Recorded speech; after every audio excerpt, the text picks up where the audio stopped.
The Matrix is everywhere. It is all around us. Even now, in this very room.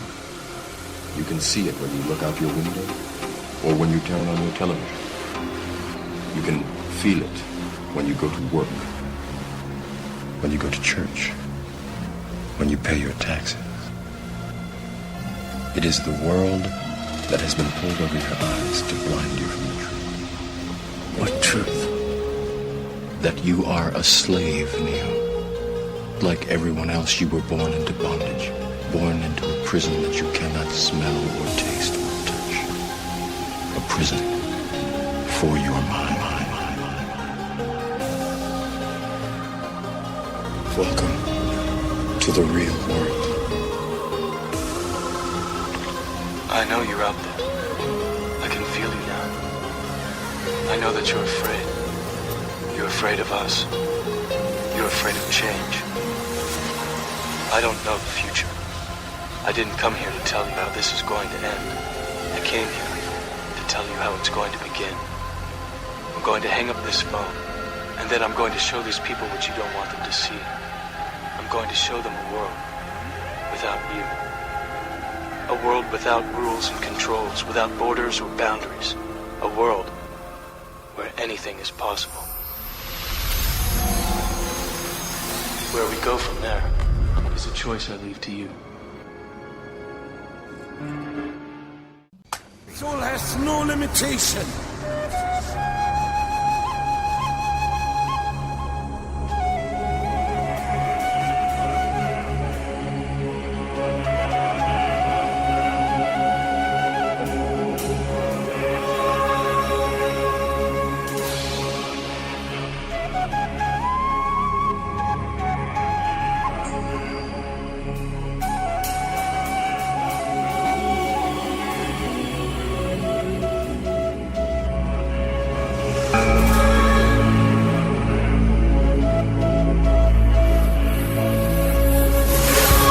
From this wider perspective, so much of what we do to each other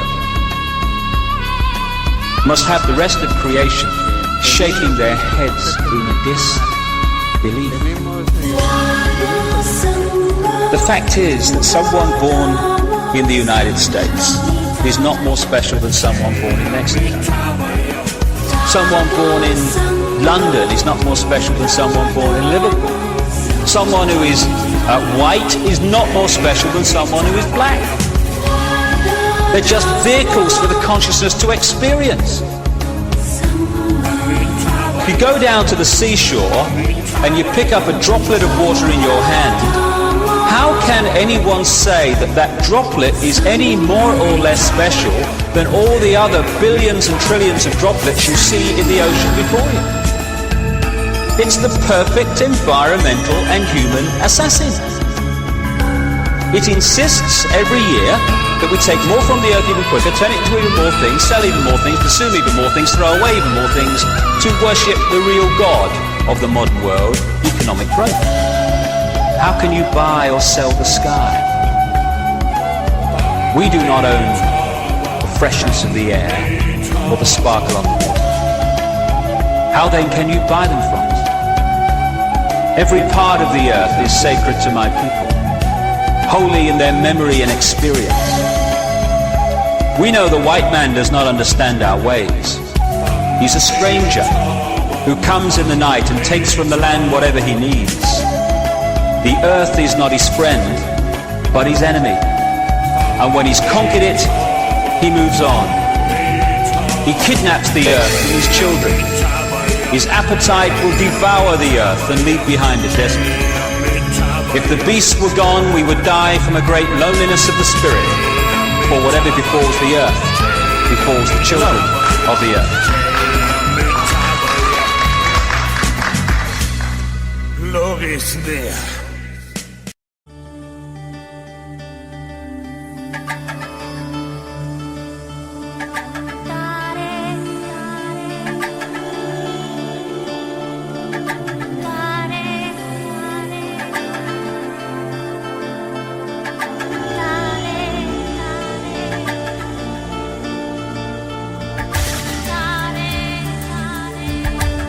when I was in that ayahuasca state, the opening line of this female voice was, the only thing you really need to know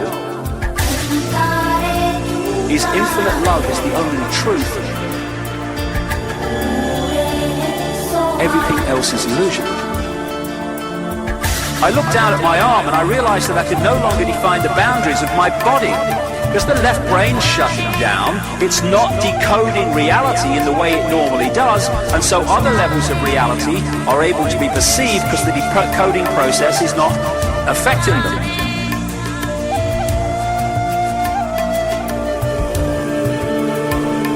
Land of mountain. Infinite love is the only truth. Land of Dakinis. Everything else is illusion. Land of mountain. And when I was in that ayahuasca state, I looked down at my arm and I realized that I could no longer define the boundaries of my body. I can't define where I begin and where I end. Because the atoms and the molecules of my arm blended with the atoms and molecules of the wall.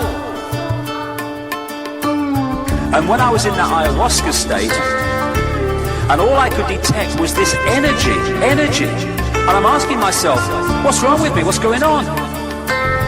And in that moment, my brain chatter, my left hemisphere brain chatter went totally silent.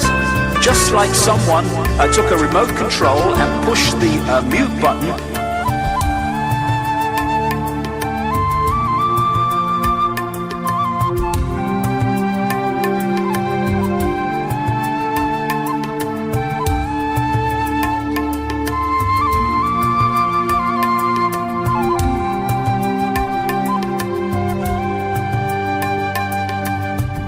When I was in that ayahuasca state, at first I was shocked. Land of mountain. But then I was immediately captivated by the magnificence of energy around me. Land of mountain. And because I could no longer identify the boundaries of my body, I felt enormous and expansive. I felt at one with all the energy that was, and it was beautiful there. Imagine what it would be like to be totally disconnected from your brain chatter that connects you with the external world. So here I am in this space, and any stress that related to me, to my job, it was gone. And I felt lighter in my body. And imagine all of the relationships in the external world and the many stresses related to any of those, they were gone. A sense of peacefulness. See, all this stuff, all this stress, all this stuff that causes such grief, and stops us from finding joy. It's all body computer stuff, not consciousness. When the colonial powers came into Africa, as everywhere else, they targeted the shaman and the carriers of the ancient knowledge and the ancient history, and in his words, they milked the minds of the shaman and then killed them. So to keep the knowledge alive, the shaman streams started to create their own secret societies with horrendous initiation rituals to make sure you really wanted the knowledge. And they carried it underground so it would survive. Because what the colonial powers wanted, in other words, these bloodlines behind the colonial powers, they wanted to destroy as much of the ancient knowledge as possible, because then they could impose their own version of history, which would write out what they didn't want people to know.